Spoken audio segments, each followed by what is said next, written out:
Hello everyone, my name is Vestine Yakavomje, and today we are going to talk about the Tuskegee Syphilis study. We are going to discuss about the legal and ethical issues related to the study, the impact the study has on the present day society, and what should be done by healthcare professionals to avoid similar issues.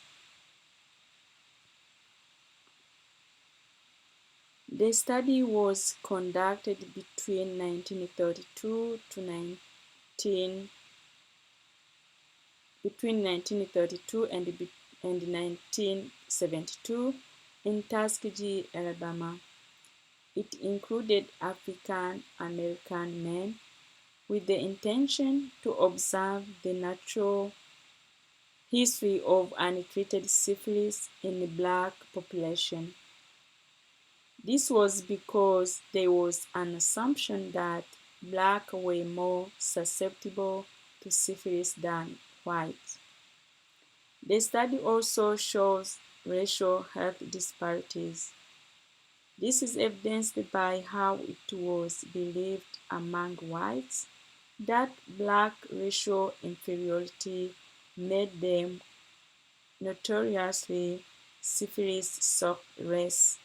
It was also believed that blacks were highly promiscuous because they because of their small brains that lack the mechanism for controlling sexual desire.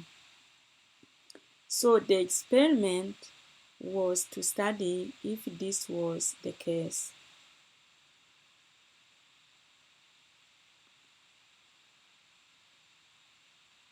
The participants were unaware of the study and they were told that they were receiving treatment for bad blood.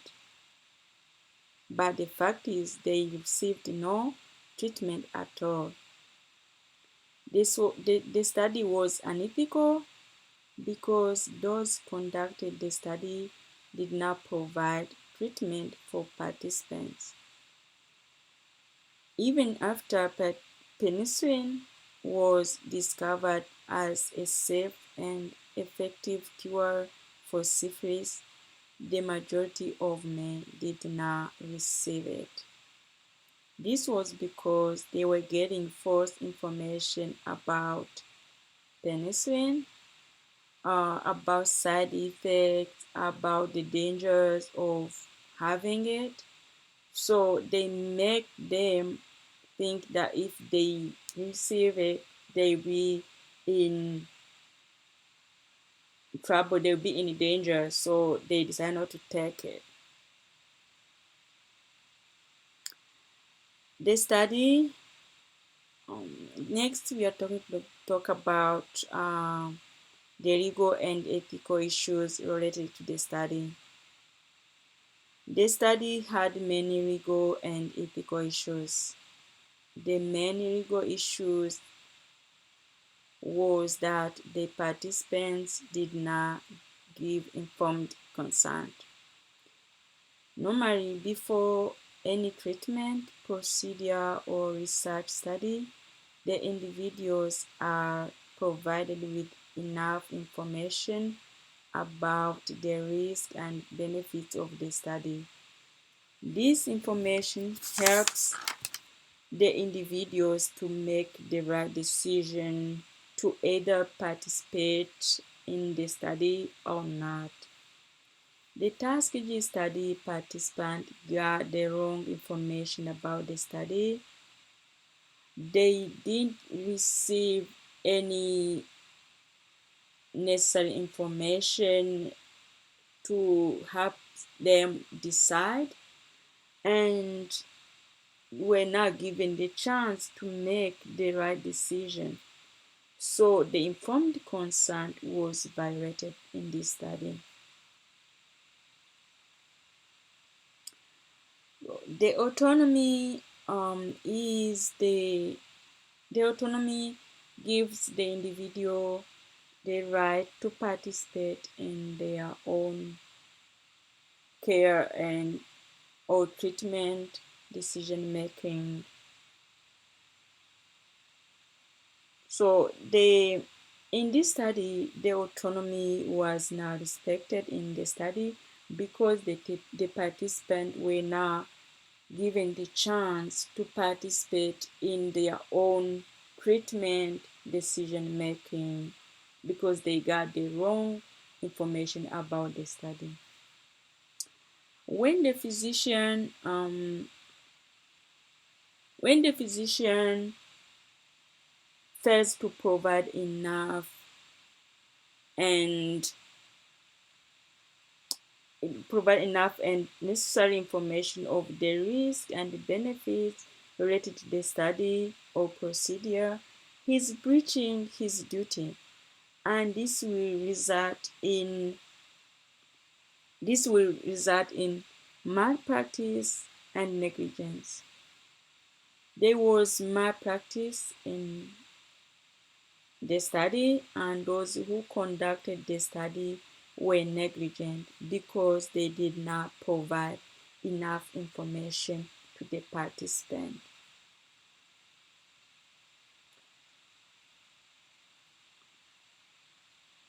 Non-maleficence is the obligation of the physician not to harm the patient or the participants in the study. During the Tuskegee study, the participants were harmed because the spinal taps were done on them without the anesthesia. This means that non-maleficence was not followed during the study. It was violated. Beneficence is is the is to do something which is beneficent to the patient, to do something which benefits the patient. So beneficence also in the study was now followed because what was done did not benefit the participants. The Tuskegee. Next, we are going to talk the impacts the study has on society. The Tuskegee study has several impacts on present-day society. There is peripheral trauma among the members of some group, of the same group who are not directly targeted. Recent findings shows decline in health-seeking behavior and the rise of mortality rate and medical mistrust among African American men. Also, the Tuskegee study contribute a lot on present day racial health disparities. Normally, if you don't trust a physician, you can't go to them for treatment. You can't go to them seek help about your health because you don't trust them.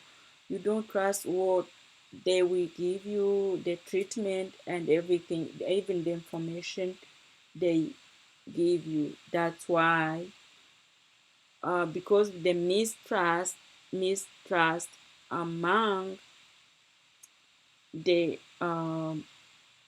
black population towards the healthcare professional has made them has brought fear to that population to seek health healthcare to seek help for their health. There are also some legal and ethical principles to be put in place by healthcare professionals to avoid similar issues. One is obtaining the informed consent from individuals for any treatment, procedure, or research study. Patient or participant should be allowed to take to be part on their own treatment treatment decision making. Autonomy should be autonomy, which gives the individual the right to participate in their own treatment decision making, should be respected and applied. Non-maleficence, which is not to harm the patient, should be also respected and applied. Healthcare professionals, especially physicians, should have to do everything possible in their power not to harm the patient. In summary, to avoid similar issues, the healthcare professionals should not harm the patients and should do everything in their power, everything beneficent and good for the patient.